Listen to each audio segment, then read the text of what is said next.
Sejam bem-vindos ao podcast Pod 5. Eu sou o Rafael. Eu sou o Pedro. Eu sou o Eduardo. Eu sou o Atos. Sou o Luiz. E a gente vai falar um pouco sobre computabilidade na medicina. Esse é o tema de hoje. Para começar, vamos passar por alguns tópicos que vão ser abordados nesse podcast. O podcast vai ser em formato, não exatamente um debate, mas uma conversa entre nós, do Grupo 5, e algumas pessoas que nós chamamos para nos apresentar alguns temas mais específicos, né? A gente pretende abordar, a priori, nesse podcast, toda a questão de otimização, que pode ser feita através da computação, né? E a questão do machine learning, né? Técnicas de aprendizado, otimização e tudo mais. IA, na verdade, né? IA, exatamente. IA, ciência de dados, toda aborda essa parte. Aí, além disso, a gente vai abordar alguns temas que são fundamentais serem abordados, que são os impactos da computação na medicina, até quando isso pode ser bom e pode ser ruim. Isso. A gente vai falar também sobre a criatividade na medicina, né? E tudo aquilo que o professor pediu, né? Que são os problemas não computáveis, até onde pode chegar e tudo mais. Exatamente. E agora, para a gente começar, a gente pode falar um pouco sobre criatividade na medicina, né? Que já foi o que a gente discutiu um pouco com o professor em sala de aula. Isso. Que, na verdade, é a criatividade da computação na medicina, né? Exatamente. Até que ponto uma IA pode determinar determinar que, por exemplo, uma IA que detecta doenças, até que ponto ela pode dar certeza de que a pessoa está com aquela doença, sabe? Tipo, quem disse que não pode ser uma nova doença e que só números e códigos e linhas lá, tipo, né? alguma mutação, alguma formação diferente, entendeu? Então, querendo ou não, a IA, na verdade, toda a computação é um pouco limitada ao que já existe, né? Tipo, eu acredito que seria difícil para a inteligência artificial determinar que aquilo que ela está vendo é algo novo, né? Talvez ela possa não reconhecer, mas não necessariamente ela pode determinar que aquilo... Ou até então descobrir algo novo, né? Exatamente. Então a gente pode falar um pouco sobre o que já existe e como essa criatividade é feita, não na computação em si agora, mas falando um pouco sobre a medicina, como é a parte da criatividade da medicina, e depois discutir como é que a computação pode...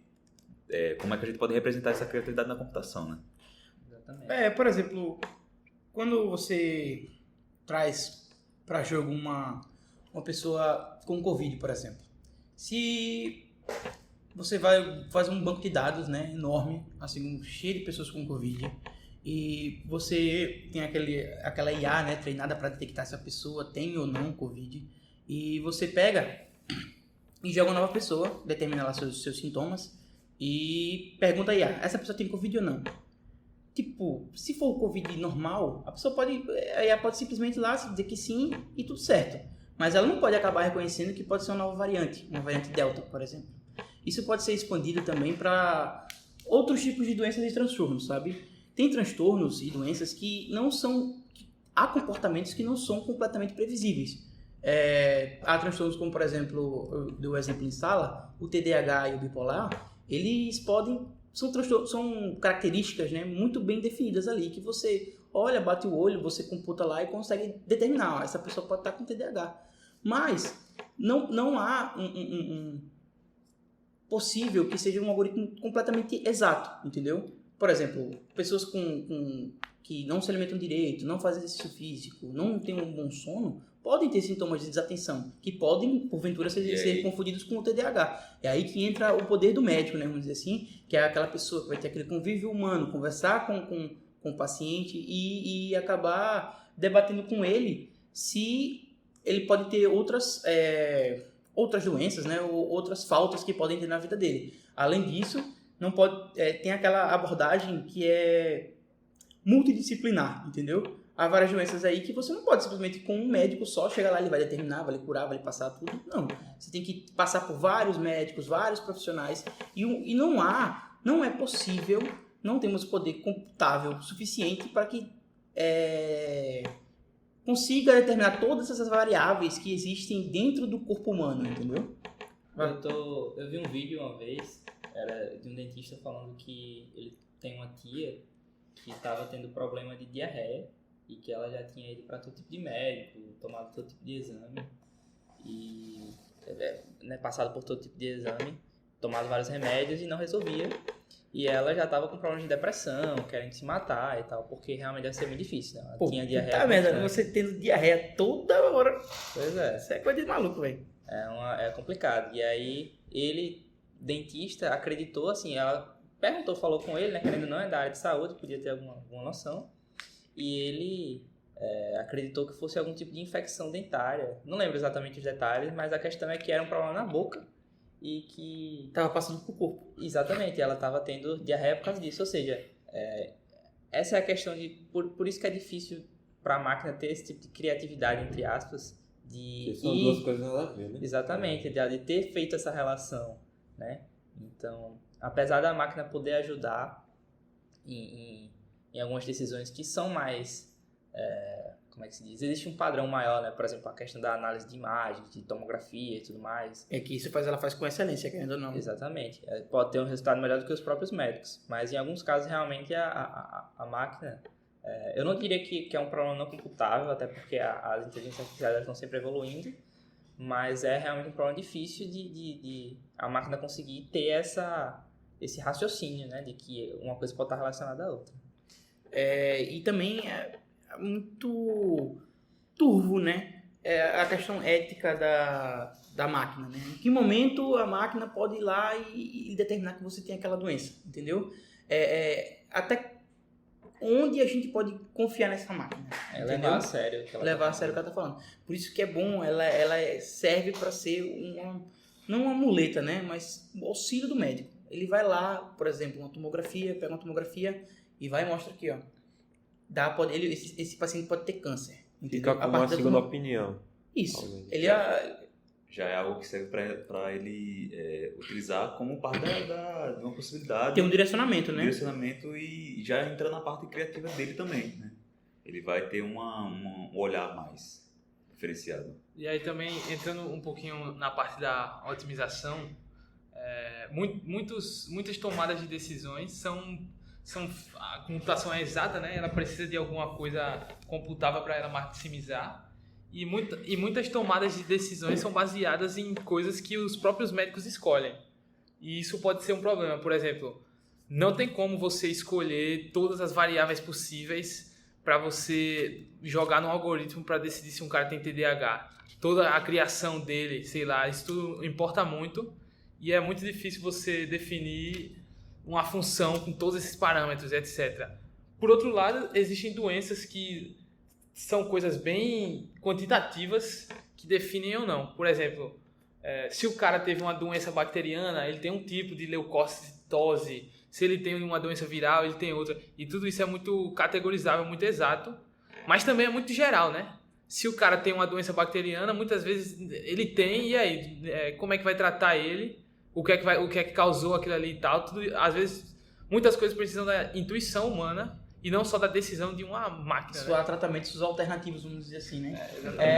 Você tem depressão, tome esse remédio, entendeu? Ou faça essa atividade. Mas pode acontecer que, para você, em específico, funcione outra coisa. O ser humano não é exato. Eu acho que essa é a principal questão da medicina no quesito computabilidade. A computabilidade, ela tá lá para processar valores exatos, entendeu? E o ser humano em si é totalmente singular e individual, entendeu? Acho que é uma coisa que vem sendo estudada há muitos anos, não só sua personalidade, sua cabeça, mas o seu corpo em si é muito singular, é muito único seu, e que eu acho que necessita de um tato, que até mesmo os médicos falham nisso, né? Muitos médicos falham nisso, né? Que é sabe, aquela aproximação humana. Eu acho que é uma coisa que a máquina não consegue sentir, que é a empatia com o outro, entendeu? A máquina não consegue computar o quanto triste você tá, mas um médico pode olhar pra você e sentir aquela empatia, sabe? Pô, velho, essa dor aqui tá machucando muito essa pessoa. Vamos ver de alguma forma, mas essa dor tá machucando ela, mas eu sei que dessa forma não vai conseguir com que ela resolva se sentir bem, entendeu? Abrindo um parênteses aqui, a obesidade, que a gente sabe que hoje em dia que é uma doença, eu vi naquele programa do Quilos Mortais, uma pessoa tomava 20 latinhas de refrigerante por dia. Aí chegou, não, você vai começar a tomar 5, 10. Se fosse um computador, um quesito somente reduzir ao puramente racional, ele pedia para você cortar. Mas o que cara, qual o efeito faria no psicológico daquela pessoa que está acostumada a tomar sempre aquela mesma quantidade? Isso é um exemplo pífio, né? Mas vamos expandir para tanto ansiedade, depressão, esses problemas que a gente tem de monte atualmente. A máquina não consegue quantificar, né? O quanto aquilo coisas. prejudicaria a pessoa, o quanto aquilo afetaria o emocional daquela pessoa, sabe? Eu acho que essa é a palavra-chave que quando a gente pensa em computabilidade na medicina. É a questão que a gente não tem... o médico, né? A máquina não consegue ter essa empatia com a pessoa, entendeu? Então, tanto a empatia quanto as variáveis, né? Que a unicidade, né? Como é que diz? O ser humano é único, né? Cada um é de um jeito. Variabilidade do Mas ser assim, humano. querendo ou não, a gente tá batendo muito nessa tecla de a máquina substituir, de certa forma, o médico, a decisão do médico. Mas atualmente, a computação ela é extremamente necessária para a medicina, para auxiliar os médicos. Então, por exemplo, existem cirurgias que já são feitas em que o médico ele controla, ele mexe numa máquina que ele tem controle total sobre a situação, mas A máquina traz uma precisão, né? A máquina Exatamente, faz muito cálculo ainda, né? Tipo, a máquina do laser da miopia, o cara programa tudo lá, mas ela ainda faz muito cálculo. Tipo, tem uns algoritmos que ela que faz, porque é muito... coisas técnicas, né? Coisas exatas, né? Porque apesar de ter essa parte humana, que não é muito quantificável, ainda tem muita coisa exata na medicina. E até, por exemplo, como a gente abordou a área de otimização, supondo que você tem uma UTI muito lotada, você tem pouco médico de plantão e tudo mais, você precisa separar os pacientes de alguma maneira de que eles sejam atendidos de forma justa, né? Tipo, as pessoas que estão com mais urgência ou com menos urgência podem esperar um pouco mais ou um pouco menos. E problemas de otimização existem problemas de otimização para resolver isso, né? Então, como o Eduardo citou em sala também, problema de assim, para escolher onde colocar hospitais, né, tudo mais. Tudo isso é computação. Eu creio que a gente chega aí nos pormenores, né, do que o quanto a computação influencia a nossa vida num geral, entendeu? Pois é. Essa observação do hospital, o que seria, né? Um hospital sem ser um hospital otimizado, aqueles algoritmos que conseguem otimizar tanto o atendimento quanto, por exemplo, o que seria uma ambulância sem as rotas? Um GPS da vida, entendeu? Exatamente. É um programa muito famoso, inclusive, do roteamento de veículos. Exatamente. Na pandemia do Covid, teve aquele aplicativozinho, né? Que você fazia a triagem, uma triagem bem artificialzinha, tipo, você dizia os seus sintomas e o aplicativo já diria, você tem que ir no médico, ou então não, você tem que esperar mais um pouquinho. E aí a gente vê que a computação na medicina não é só isso de algoritmos monstruosos de Pra IA. resolver o problema. Para resolver. Às vezes são coisas simples que precisam muito, ajudam muito e que... Exatamente. O algoritmo não pode simplesmente... Não há um algoritmo que consiga, né, determinar. Essa pessoa está com Covid, mas há uma heurística, né, uma coisa mais abstrata, que ele pode dizer, essa pessoa pode ter Covid. Tem uma chance. Tá ligado? Ele tem aquele cálculo da probabilidade, entendeu? Essa pessoa pode ter Covid. Aí que entra, né, que já tá um pouco batido, que é o auxílio do médico. É o médico ali e pegar o paciente pela mão e, vamos ver como é que a gente vai fazer isso aqui. Mas às vezes só como é que se diz? Uma recomendação da máquina pode ajudar a salvar uma vida, por exemplo, né? Tipo, às vezes uma pessoa tá com sintomas, tá em dúvida se deve procurar tratamento ou não. Às vezes só a recomendação da máquina dizer, tipo, você deve procurar tratamento urgente, né?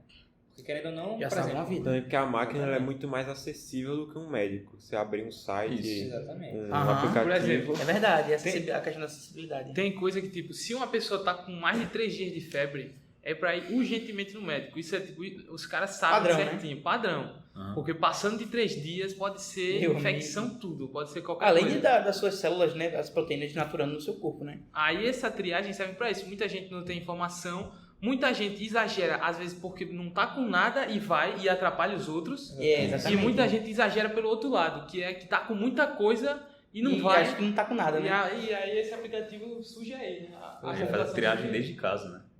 O cara Exatamente. não ter que ir... E assim, às vezes eu acho que a gente subestima um pouco o quão desinformadas algumas pessoas são. Pessoas que não têm acesso à tecnologia e tudo mais. Pessoas de interior, principalmente, né? Interior, Acho que a exatamente. gente tá conversando hoje, né, inclusive, Sobre o Pedro ter um amigo dele que tem ido para o interior, formando em medicina, tem ido para o interior. E você escuta as histórias e você, pô, é absurdo a quantidade de gente que não sabe o quanto perigoso pode ser algum sintoma nessa pessoa, entendeu?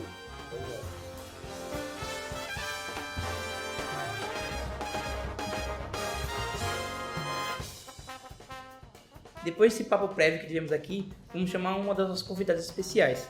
Ela é a nossa aluna do Instituto de Computação, é pesquisadora do OptiLab e tem o seu TCC como tema, né, a questão do DNA, né?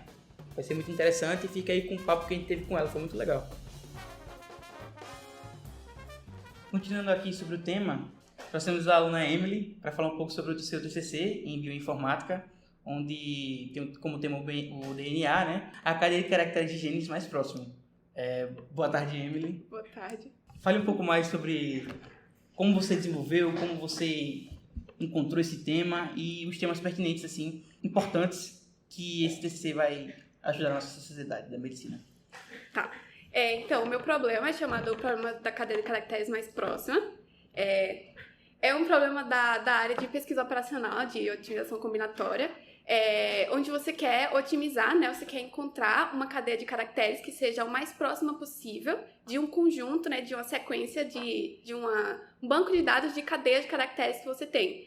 E aí, justamente, uma aplicação desse problema aí de otimização na área da medicina, da biologia, quando você tem aí um banco de genes, um banco de sequências de DNA, de RNA ou qualquer outra, e você quer encontrar um DNA ou uma sequência aí que seja bem parecida com esse banco aí de sequências que você já tem. E é isso. E aí, esse problema especificamente, ele é um problema NP completo. Isso significa, então, que a gente não consegue resolver o problema em tempo polinomial. E para isso, para a gente resolver o problema, então, a gente pode usar os métodos exatos, né? Ou seja, a força bruta, a gente testar aí todas as combinações possíveis. E aí isso leva um tempo exponencial. Ou seja, se a gente tiver cadeias de caracteres, sabe, imensas, então a gente tá falando de ordem de bilhões de caracteres, assim, em uma sequência só, que é o genoma humano, né? A gente não consegue resolver em um tempo aceitável, né? Então, levaria muito, muito, muito tempo. Então, as abordagens que são utilizadas aí na otimização combinatória, na pesquisa operacional, a gente utilizar métodos heurísticos, meta-heurísticas, ou seja, algoritmos que não vão encontrar muito provavelmente, né, essa cadeia mais próxima, porque isso levaria muito tempo, mas vai encontrar aí uma aproximação, ou seja, uma cadeia de caracteres seja bem próxima. E aí, em um tempo muito, muito menor. E aí, nesse caso, isso enfim, é uma forma de você resolver o problema. Então, o que eu faço é justamente elaborar algoritmos, né, heurísticos, que vão tentar resolver esse problema, encontrar uma cadeia de caracteres que seja suficientemente próxima e que não leve tanto tempo assim pra gente encontrar. Creio eu que esses seus algoritmos heurísticos aí que você está fazendo no seu TCC possam ser extremamente ricos, né? Nessa questão. Eu sei que essa cadeia específica de caracteres, a pessoa contendo ela no seu DNA é mais propensa a ter certos tipos de doenças geralmente, né, herdadas, como por exemplo, não sei se especificamente o daltonismo, né? O daltonismo é uma doença que passa de geração para geração e você, não só o daltonismo também, como também a questão do albinismo, né? Não sei se é o albinismo exatamente que fala, são doenças genéticas que você tendo esse reconhecimento mais rápido e cada vez mais ágil, né? Isso. Da sequência de caracteres, você consegue dizer ao paciente ou fazer com que o paciente seja, como é que diz? Ele consiga se precaver mais, consiga se sentir mais preparado para lidar com uma doença. Reconhecer que um paciente ele pode tem propensão a ter essa doença e já começar a tratar logo cedo, né? Logo cedo, e até tendo métodos que previnam prejuízos futuros, né? Isso. Sim, então, posso falar? Rapidinho. Só, por exemplo, justamente, se a gente tiver, por exemplo, um banco de dados de pessoas que elas têm tal doença genética, doença que a pessoa tem porque é uma condição genética. E aí você tem o DNA de todas essas pessoas e aí você tem uma nova pessoa que você quer descobrir se ela tem propensão a ter aquela doença analisando o DNA dela. Então, isso seria uma aplicação perfeita, porque aí a gente poderia ter aí um algoritmo que vai receber aí o DNA dessa pessoa e vai comparar aí, usando, né, enfim, os métodos com todas essas outras cadeias, e aí você descobre aí onde que eles são semelhantes, enfim, essas coisas. Eu creio que essa tecnologia sendo difundida, né, para a sociedade no geral, esse banco de dados das cadeias genéticas e essa otimização, né, da análise entre elas vai ser essencial, assim, para evitar doenças genéticas, até por exemplo, doenças que afetam o seu DNA, entendeu? E futuramente, cada vez mais, otimizando tanto o tempo de cura quanto a prevenção de certas doenças, né? Que doenças assim genéticas, o pai, vamos supor, bebê no ventre, o pai reconhece que o filho tem propensão a ter certo tipo de doença ou algum prejuízo que pode vir a ocorrer, ele já pode estar se precavendo, o médico já pode estar ali começando um tratamento prévio, bastante prévio com a criança, isso, ou até mesmo com um adulto, né? Fazendo com que, assim, né, haja uma melhora de qualidade de vida absurda para essa pessoa. Exatamente. O que eu ia comentar é que eu acho que a computação, ela auxilia muito a essa análise e manipulação dos dados, né? Porque se for parar para pensar, até em machine learning, por exemplo, existe um estudo muito parecido que, inclusive, eu e Eduardo a gente faz com o professor Bruno, que infelizmente não pôde estar aqui com a gente, mas a gente tem um texto dele para comentar, e ele faz um estudo sobre a análise de genes, né, usando machine learning. Então, ele consegue treinar o algoritmo para conseguir reconhecer, baseados em cadeias de genes, quais genes podem ser mais propensos a causar um tipo de câncer, né? Então, dá para perceber que os dados, a computação consegue lidar muito melhor com os dados, né? Bases de dados grandes, dados complexos. A própria ciência de dados consegue, assim, pegar uma base de dados que pode ser um pouco caótica de início, consegue enxugar um pouco melhor ela e trazer mais informações, justamente para prevenir doenças, para analisar casos que já foram tratados, né? Ver se tem algum tipo de semelhança. E com esses métodos de otimização para poder analisar esses dados, esses genes, acaba tendo um banco de dados maior, né? Para poder, tipo, reconhecer mais doenças. Ter as análises e tal. Ter bem mais análises. Sim. Falando mais um pouco sobre a otimização agora, tem um problema bem conhecido na computação, que eu acho que a Emily conhece, que é o Levenshtein Distance, a distância de Levenshtein. É tipo assim, dado duas strings, ele calcula, tipo, o menor número de operações possível, o número de operações mínimos que você pode fazer para transformar elas em iguais. Você pode apagar uma, pode mudar uma letra e pode adicionar uma letra. Isso é um algoritmo aí conhecido de programação dinâmica. E quando você falou agora, tudo que eu lembrei foi disso. Mas com certeza é mais difícil que isso, porque esse seu problema é NP difícil. NP difícil, completo.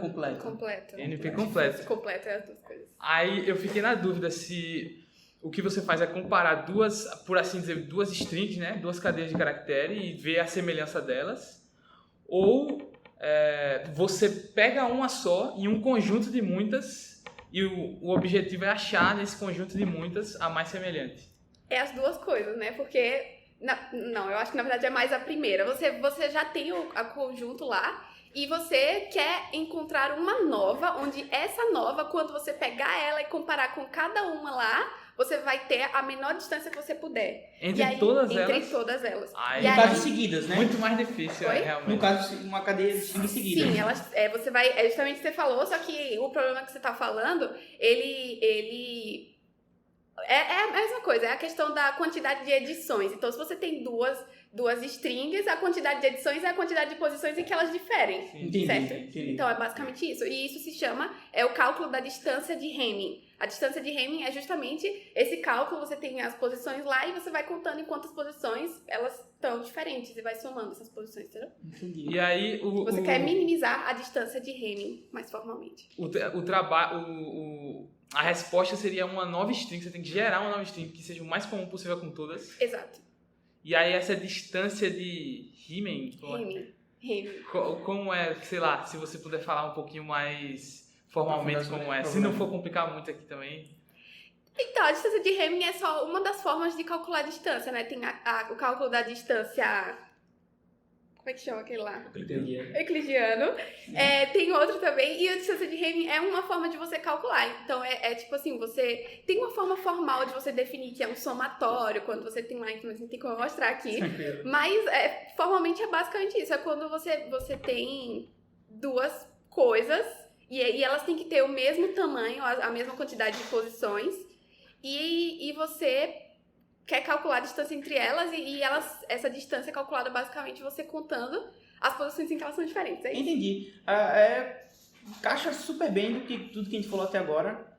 A gente contendo um banco de dados sobre esse DNA dessas pessoas aqui, elas têm câncer, sabe? Isso. E você pega esse DNA dessa pessoa e encontra a distância de Hamming, um algoritmo que provavelmente a nossa aluna Emily está desenvolvendo, e a partir dele você consegue pegar um DNA de uma nova pessoa que pode ter propensão a câncer e reconhecer muito mais rapidamente e assim prevenir, né? Tanto um câncer genérico, tanto quanto um câncer específico, né? Você vem numa família que há muitas gerações vem tendo câncer, sei lá, câncer de olho ou esses cânceres que geralmente são passagens de pai para filho, né? Isso. Já analisa com os dados que já tem, né? Que é bem semelhante a machine learning, por exemplo, para aprendizado supervisionado. Que, no caso, esse algoritmo de Hamming, ele pode ser também, provavelmente ele deve ser um algoritmo usado, né? Em machine learning já ouviu falar sobre. É porque não chega a ser um algoritmo, não. Ele é só uma métrica, é tipo uma distância. Mas provavelmente deve dar Tem alguma semelhança com a, álgebra linear, a distância entre dois vetores é o cosseno do ângulo entre eles, aí... É porque, por exemplo, em machine learning a gente tem... forma de você calcular também, mas... Tem o KNN, que é os K vizinhos mais próximos, que você usa a distância euclidiana. Exatamente, então, deve ter algum algoritmo que já utiliza esse Por exemplo, quando você está tratando de valores não numéricos, você não tem como calcular a distância euclidiana. Então, você pode calcular a distância de Hamming. Se um cara é homem e a outra é mulher, então a diferença entre eles é 1, porque eles são diferentes. Entendi. E se for um homem e um homem, então a distância entre eles é 0. É isso. Entendi. Entendeu? Você vai pegando os diferentes e a partir desses diferentes você vai. Se a distância de Hamming é 5, é porque de cá pra cá tem 5 coisas diferentes entre eles. Exato. Cara, legal, muito bom. E aí, eu imagino, por exemplo, se a gente for jogar em termos só de computação, tipo, ao invés de cadeia de gene, a gente joga, sei lá, string, com certeza tem muitas outras aplicações em outras áreas, né? Tipo, achar a coisa mais semelhante entre um conjunto de elementos. Você já viu alguma outra aplicação disso fora da biologia?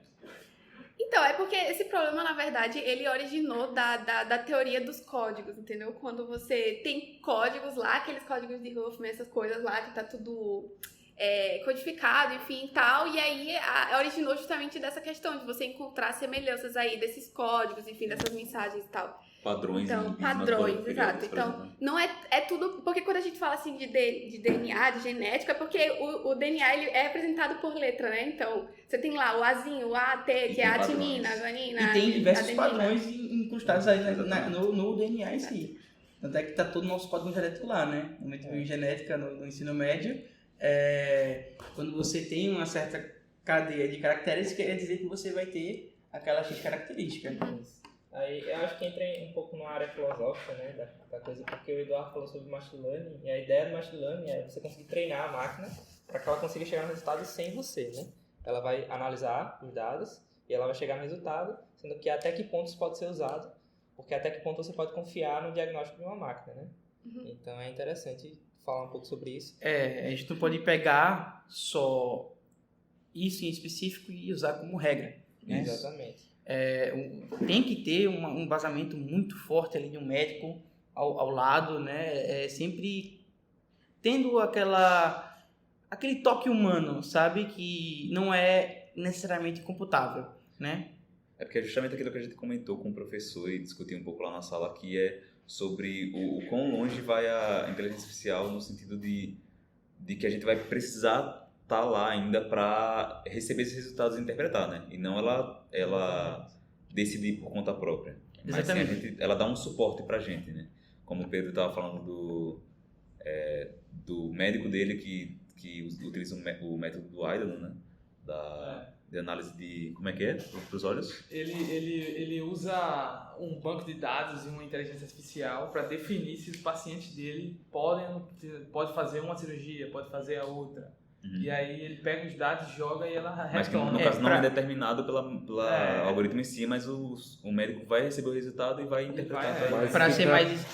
Fica como um auxílio, né? Um auxílio, Não é uma coisa definitiva. Para explicar um pouco mais, o nosso professor aqui do IC, né, o Aidan, ele fez uma pesquisa e desenvolveu um algoritmo de machine learning que, a partir de alguns dados que os oftalmologistas dão para esse algoritmo, ele consegue determinar se certa pessoa, certo paciente que está querendo fazer a cirurgia de correção de grau, né, parar de usar óculos no geral, tem uma cirurgia específica que é para essa finalidade, que você retira um pedaço da córnea do paciente, da córnea, né? Um pedaço dessa tampinha do olho, né? Essa parte mais externa. Exatamente. Sendo que algumas pessoas não têm, né, o suficiente que possa ter vários... É porque, no caso, o que causa problemas de visão, nesse sentido que você tem que usar óculos, é a distorção do seu olho. Exatamente, né? Que faz com que, no caso da lente, ela vai pegar a luz que você recebe nos olhos, ela vai dar aquela distorcida para adaptar com a distorção que você tem no seu olho, para justamente ajustar o ângulo no qual está indo a imagem. Né? Exatamente. Aí, justamente isso que a cirurgia vai fazer, vai dar meio que uma lapidada no seu olho para você não ter que mais precisar da lente. Do óculos, das lentes corretivas, né? Exatamente. E o algoritmo do Aidan realmente faz justamente isso. Ele vai reconhecer se aquela pessoa tem... se ela é propensa a receber esse tipo de cirurgia, certo? No caso, ela pode ser apta a receber, né? A cirurgia. Exatamente. E além disso, também entra a computação visual, né? Porque além de aprender com dados numéricos, digamos assim, a IA ela consegue analisar imagens e em alguns casos já foi mostrado que IAs conseguiram resultados mais precisos do que médicos, né? Sendo que, de novo, a IA ela age baseada em padrões, né? Ela precisa aprender com aquilo, então não necessariamente o diagnóstico dela, em alguns casos pode ser mais preciso, em alguns casos não. Né? Exceções, por exemplo, o médico tem que estar lá para poder reconhecer as exceções, né? Nem tudo é regra e o médico tem que estar lá para poder determinar se ele pode tratar de alguma outra forma. Mas ajuda, né? Porque, querendo ou não, o médico ele pode olhar para uma imagem, às vezes está cansado e tal, não enxerga direito, e quando ele vê que a IA alertou alguma coisa ali, tipo, achei alguma coisa, achei algum tumor e tal, ele pode olhar de novo e encontrar, né? Ou então, pelo menos, pedir uma bateria de exames a mais.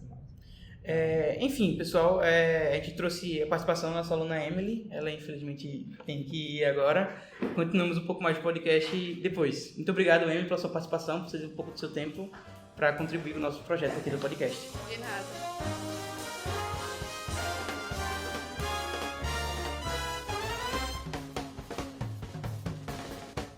Bom, agora sobre a parte de IA, infelizmente o professor Bruno não pôde vir, mas ele mandou um texto assim pra gente poder comentar um pouco sobre. Então, seguinte, abre aspas. A inteligência artificial tem o intuito de estudar e propor ferramentas e algoritmos capazes de realizar tarefas as quais o ser humano realiza muito bem. Por exemplo, se somos bons em planejamento, a IA tem ferramentas para fazer com que a máquina resolva problemas de planejamento. Se o ser humano consegue diferenciar tipos de objetos usando sua visão, a IA tem algoritmos capazes de extrair padrões de imagem usando técnicas de visão computacional e classificar essas imagens. Se somos bons em escrever textos, a IA possui técnicas e ferramentas relacionadas à linguagem natural. Um exemplo mais comum é o ChatGPT.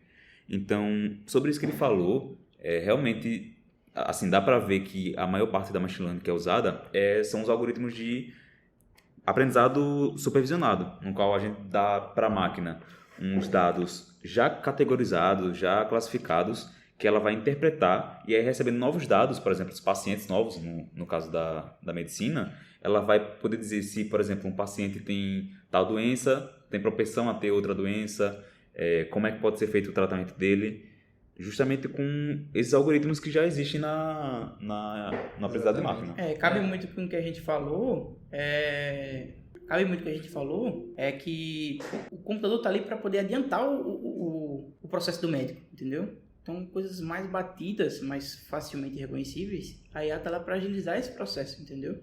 Coisas mais simples que Bate pronto, o médico conseguiria responder ou não, entendeu?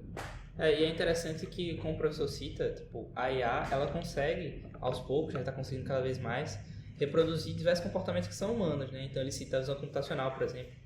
A análise que um médico faria de uma imagem, a IA já consegue fazer. Então, ela consegue analisar textos, ela consegue analisar números, né? Assim, dados no geral. A IA, ela contribui muito, né? Então, não só para a medicina, mas para todas as áreas que podem ser interpretadas por dados e tudo mais. E a medicina em especial, né? Porque, querendo ou não, o diagnóstico da IA, ela pode auxiliar o médico a salvar uma vida, né? Então, realmente é muito importante. Tá, então, dando continuidade aqui ao texto, né? Abre aspas. Diante desse intuito e devido à sua notória importância, a IA ela é amplamente utilizada em diversas aplicações, tais como a área de negócios, né? Engenharia, computação, agronomia, etc. Entretanto, na medicina, que a IA ela busca motivação, né, para o seu aprimoramento. O raciocínio baseado em casos, por exemplo, ele foi desenvolvido com o objetivo de resolver problemas a partir de casos que foram previamente solucionados. Assim, esse sistema pode ser usado na medicina para adaptar soluções para pacientes novos, a partir de casos de pacientes previamente diagnosticados e solucionados. Outro exemplo de aplicabilidade na IA, na medicina, está na área da bioinformática. Então, essa questão do raciocínio baseado em casos era justamente o que o Eduardo estava falando, né? Que é o aprendizado supervisionado. Porque você tem casos que foram solucionados de doenças, ou até que não foram, mas pelo menos você consegue identificar um padrão, né? Entre os sintomas e tudo mais, e conseguir recomendar um tratamento através da inteligência artificial, né? Isso, e aí entra no caso um pouco também sobre o que já é catalogado ou não, né? Por exemplo, se você tem uma doença que, como a gente falou um pouco na introdução, que não é catalogada, não é catalogada, mas é semelhante a outra doença. Então a máquina pode, dependendo do algoritmo, identificar como uma doença já existente, mas que na verdade não é aquela, né? Então entra aí a análise do médico para poder interpretar e ver se realmente é aquela doença ou não, né? Então, por exemplo, no caso, a gente também pode usar, para classificar novas doenças, pode ser até possível utilizar métodos de aprendizado não supervisionado, que no caso é onde você dá para a máquina os dados não catalogados, que ela vai interpretar da maneira que ela quiser e classificar ou organizar para poder dizer, olha, isso aqui é uma doença que tem esse padrão, essa aqui é uma doença que tem esse outro padrão, justamente para assim também já ser outro método de análise que o médico pode ter caso ele tenha uma dificuldade. Eu acho que pode elucidar o médico, né? Ele pode abrir essa visão pro médico, mas ela não consegue. A partir disso que você me deu aqui, eu acho que eu consigo, isso é uma nova doença. Aí começa a dar os sintomas de nova doença. Uma IA ou um computador não consegue fazer isso, não é algo totalmente computável. Ele tá lá para você assim, tem isso aqui diferente. Aí vem um médico, né, um ser humano que tem uma criatividade presente ali e consegue, a partir disso, por exemplo, eu acho que isso aqui precisa de mais análise, isso aqui eu consigo ter mais informações mais detalhadas, entendeu? Eu acho que a IA tá ali, reforçando, né, a IA tá aí para isso, para elucidar o médico e mostrar, você tem essas possibilidades. Você que tem que ter a criatividade, desenvolver melhor para qual lado você quer ir. E é uma forma de expandir horizontes, né, para a medicina. Por exemplo, você chega num momento que você encontra uma doença que o algoritmo, por exemplo, está tendo uma dificuldade de classificar com os dados que você já tem, você já pega e utiliza um método para classificar novos dados, né, que aí ele vai reconhecer e já ajuda o médico a justamente tentar reconhecer e entender o que é essa nova doença que ele está lidando agora, né? Certo, dando continuidade aqui ao texto, na bioinformática, a IA pode atuar desde a aquisição de construção dos dados até a análise desses dados.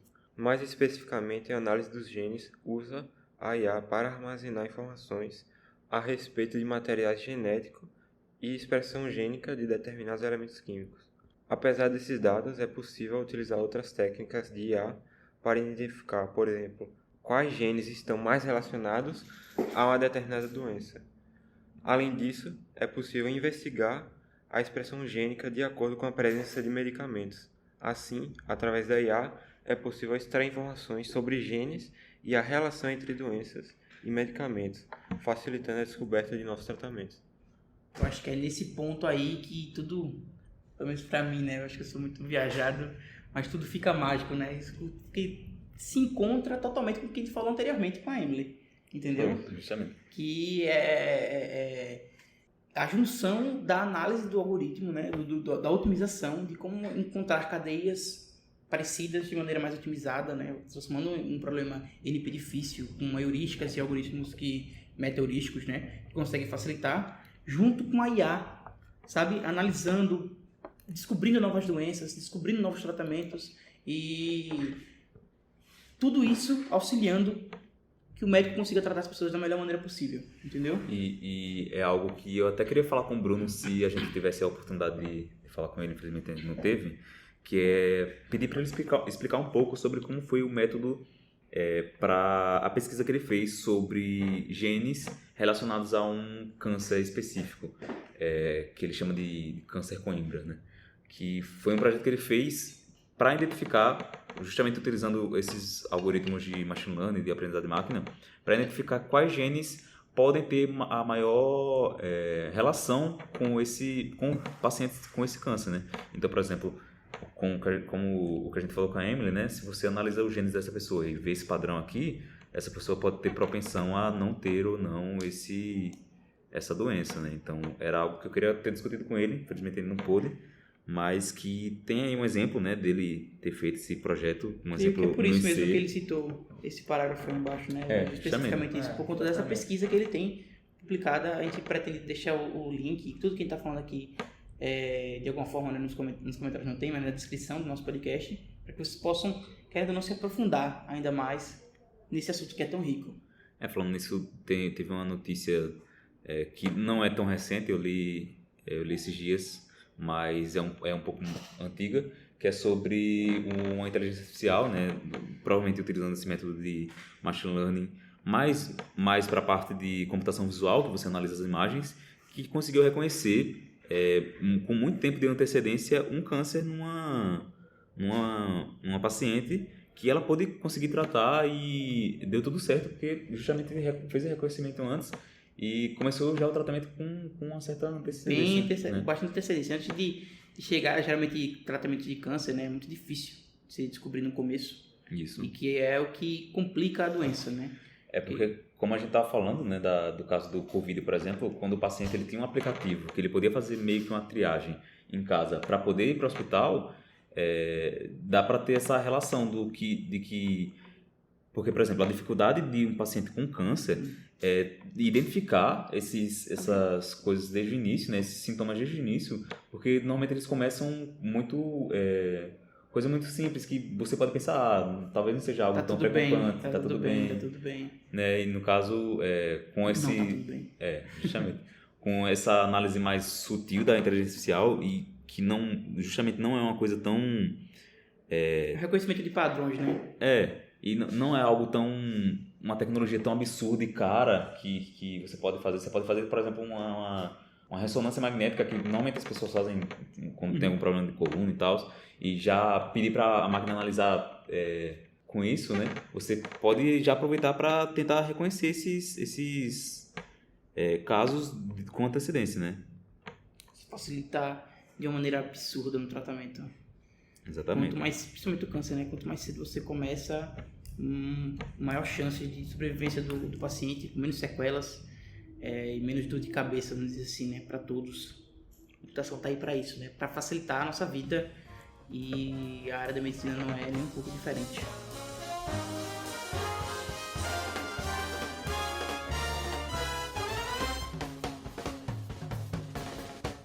Tá, para finalizar agora, a gente vai falar um pouco sobre os problemas não computáveis, né? E até onde a gente pode chegar na medicina com a computação, né? Pelo menos o que a gente tem de conhecimento hoje, onde a gente acha que pode chegar, né? Porque a verdade é que não tem como saber, né? Acho que o primeiro e o mais principal problema não computável é a nossa consciência, né?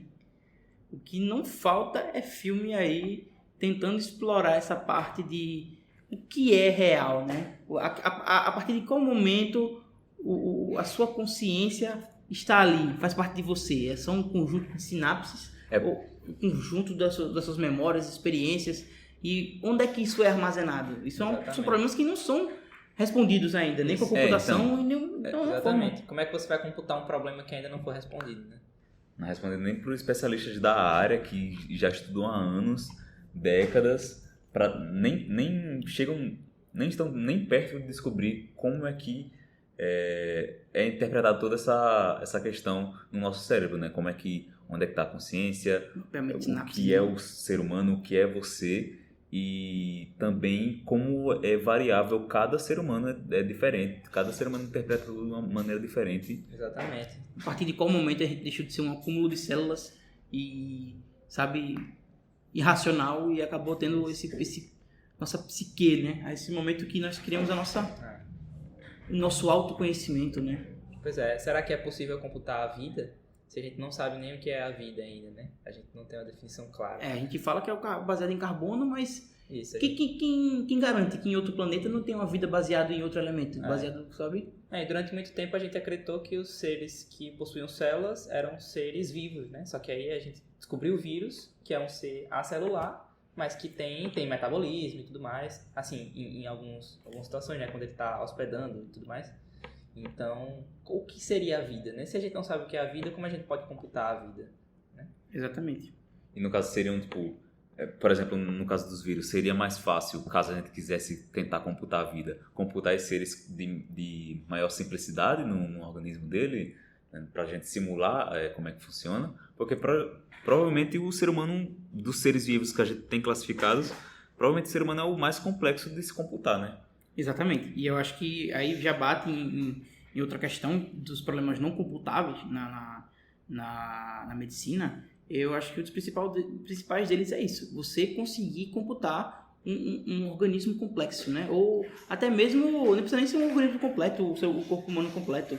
Só pequenas sistemas, né? Por exemplo, o cérebro ali. O cérebro do ser humano é muito mais desenvolvido do que todos os outros animais. E é impossível você computar. juntar num computador, sabe? Num Apesar algoritmo. de que tem experimentos, né? Por exemplo, aquela empresa Neuralink que vem explora tentando isso, aí, né? vem Explorar. tentando, que já fez experimentos, por exemplo, em macacos, para eles poderem jogar. Tem até um vídeo que ele joga aquele jogo Pong perfeitamente, um macaco.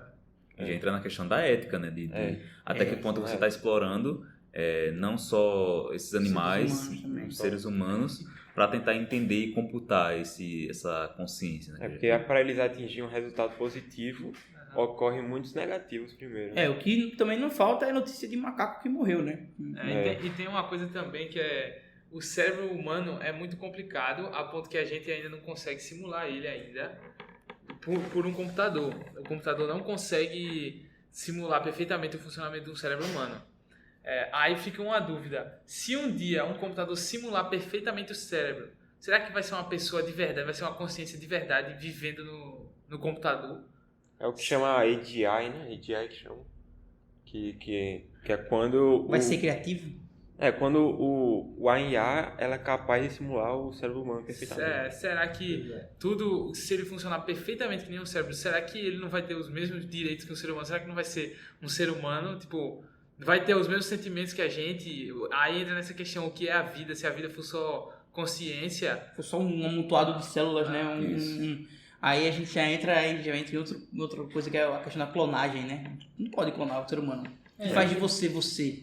E se a gente conseguisse, de fato, computar a mente do ser humano, o que impediria a gente de conseguir melhorar essa mente, né? Então aí já vai para um problema ainda mais absurdo, que você conseguir... Porque a mente do ser humano atualmente, existem exercícios, né, de puzzles e tudo mais para melhorar o foco e tudo mais, mas você não consegue, porque você não consegue melhorar essa mente. Imagina aumentar a memória. O que eu Exatamente. acho que trouxe a humanidade aonde estamos foi essa individualidade que as pessoas têm. E tentar computar a mente, eu acho que acaba perdendo essa individualidade das pessoas. Tem uma coisa também que os seres humanos dizem que o computador é mais inteligente que o ser humano, porque ele consegue calcular muito mais coisa. Mas, por exemplo, em partidas de xadrez, o ser humano ele consegue atingir resultados satisfatórios calculando nem um décimo do que o computador calcula. Ele tem a intuição dele, ele tem uma inteligência diferente que permite que ele seja bem próximo, apesar que hoje em dia tem IAs que estraçalham jogadores de xadrez profissional, é impossível de ganhar, mas já teve época, isso demorou para acontecer, tipo, o computador realmente tem que fazer muito mais cálculo que o ser humano para ficar no páreo dele. O ser humano tem essa inteligência de intuição, de coisa, e é uma coisa que a gente não sabe se é computável. Tipo, É o computador... inconsciente, né? Alguns especialistas não são a favor, né, dessa nomenclatura, né, o inconsciente do ser humano, mas até que ponto, né, a gente consegue, assim, às vezes nem nós mesmos conseguimos perceber nosso inconsciente, quem dirá uma máquina, entendeu? É porque a máquina, no caso do xadrez, ela tem que analisar todas as possibilidades. Ela não tem uma intuição Não tem intuição. do que é bom, do que é ruim. E outra, a máquina, às vezes, ela não consegue conhecer o seu oponente, como você pode conhecer, entendeu? Também tem isso. Exatamente. Por exemplo, Sudoku. O único jeito conhecido de resolver Sudoku usando computador é testando tudo. O ser humano não. O ser humano ele tem aqueles macetezinhos que ele vai resolvendo ali. O ser humano é criativo na hora de jogar. Criativo, Exatamente, eu acho Ele não que precisa é testar verdade. tudo. É exatamente isso aí, é a criatividade do ser humano E o que faz xadrez é assim. esse diferencial. O xadrez tem jogo que o homem joga, ele não calcula muita coisa, mas ele sabe que aquilo ali é bom porque ele tem alguns conceitos, ele tem uma intuição ali. E até onde será que isso um dia vai ser computável? Será que... A criatividade é computável, né? Vários aspectos de seres vivos, seres humanos, né? Que é a criatividade, os sentimentos, né? E tudo mais. Pelo menos eu acredito que não há a previsão de a gente conseguir computar, porque a gente consegue produzir inteligências artificiais que, de certa maneira, parecem ter consciência, né? No sentido de que elas têm comportamentos, têm interesses, mas até isso é pré-programado, né? Então você tem que fornecer algum tipo de dado para aquela máquina, para que ela funcione daquela maneira. Mas eu digo até a questão de armazenamento, né? Tipo, você não consegue armazenar uma pessoa. Uma pessoa não é só um amontoado de dados e células, sabe? A partir de qual momento isso transforma em você, entendeu? Um filme muito interessante que aborda sobre isso é o filme Chappie, né? Se alguém já viu, do robozinho. Tanto essa parte que o cara consegue criar uma inteligência artificial, né? Colocar num robô. Vai aprendendo desde o início. E ele começa com uma Parece uma criança e vai aprendendo. Acho que o Rafinha falou o nome exato, né? Desse tipo de inteligência artificial. Tanto, spoiler, né? No final, o criador, ele tem uma hora que ele recebe um tiro, né? Vamos dizer assim, ele vai começar a morrer. E ele consegue escanear a consciência dele e fazer o upload dele em um outro robô. Isso hoje em dia é completamente impossível, né? Você não consegue. Qual mecanismo você usa para poder escanear uma consciência? Entendeu? O computador funciona com números e a mente não funciona com números. Como é que vai fazer essa ligação? Ainda não houve, né? Um algoritmo que conseguiu mapear as sinapses do cérebro. Apesar de que isso que eu havia citado, o Neuralink, de alguma forma eles fazem funcionar. Eu não sei exatamente como, mas eles conseguem fazer obscuro ainda, né? os animais aprenderem a fazer determinadas coisas. E até que momento, a partir de quando você faz essa cópia da sua consciência, a partir de que ponto aquela cópia é você, né? E não você mesmo. A gente estava discutindo não aqui, cópia, né? Só uma cópia sua, né? Tava discutindo aqui, se um dia você morresse, tivesse a opção de trazer sua consciência para um robô, você faria? Aí até o Pedro falou, né? Rapaz, como se eu não vou estar sentindo ali? O que eu tô pegando aqui, com aquelas mãos de robô, não são realmente o que eu tô sentindo. São só coisas fakes, né? Criadas no seu cérebro. Mas a partir de qual momento a coisa é real, sabe? Nossos dedos, nossa mão, não é a mesma coisa? Não são vários sinais sendo enviados para o nosso cérebro, que o nosso cérebro está interpretando? Tem um exemplo de um filme chamado Sound of Metal, que no caso a tradução é Som do Silêncio, que é sobre um baterista que ele fica surdo e, no spoiler também, no final do filme ele acaba fazendo uma cirurgia para recuperar essa audição, sendo que a audição dele não é audição natural, é uma audição simulada. No caso, tem um aparelho auditivo que pega o som e faz o som externo e faz passar para o cérebro dele de forma artificial, né? Ele vai interpretar, vai mandar essas ondas para o cérebro dele, fazer interpretar esse som, e não é algo 100% real. Ele Estranho, fica, né? fica até triste no final, ele pega e desliga, ele prefere viver sozinho do que ouvir aquele som simulado estranho. Se de alguma Interessante. forma fosse 100% igual, qual seria a diferença para o ouvido normal? Então. Porque Aí, o que é real, tipo, todas as coisas que a gente sente é o nosso cérebro que está interpretando, né? interpretando. Então, qual é o problema de uma máquina interpretar? É só um mecanismo diferente. Mas aí chega num teoricamente. problema que é a contabilidade. Não há, né? É um problema que não é computável ainda, né? Sim. Não consegue ser 100% perfeito. A gente ainda não consegue desenvolver. É o limite. Eu acho que aí é o limite da computabilidade na medicina. Mas, então faz sentido. Mas aí, nesse exemplo que agora o Rafinha falou, sobre você pegar, ter essa consciência e sentir tudo 100% real, da mesma forma que o ser humano sente, né? O que é real, e se aquele exemplo que o Pedro citou de você computar o ser humano e ele viver na máquina fosse real, né? O que seria real? O que seria real? Se é a parte que a gente interpreta como ser humano ou se é realmente o que pode ser computável, né? Acaba sendo bem abstrato. Então é isso, pessoal. Obrigado para quem ouviu até aqui, né? Espero que tenha sido uma conversa produtiva para vocês. E é isso. Então, Até ficando a por próxima. aqui. Obrigado. Valeu. Tamo junto.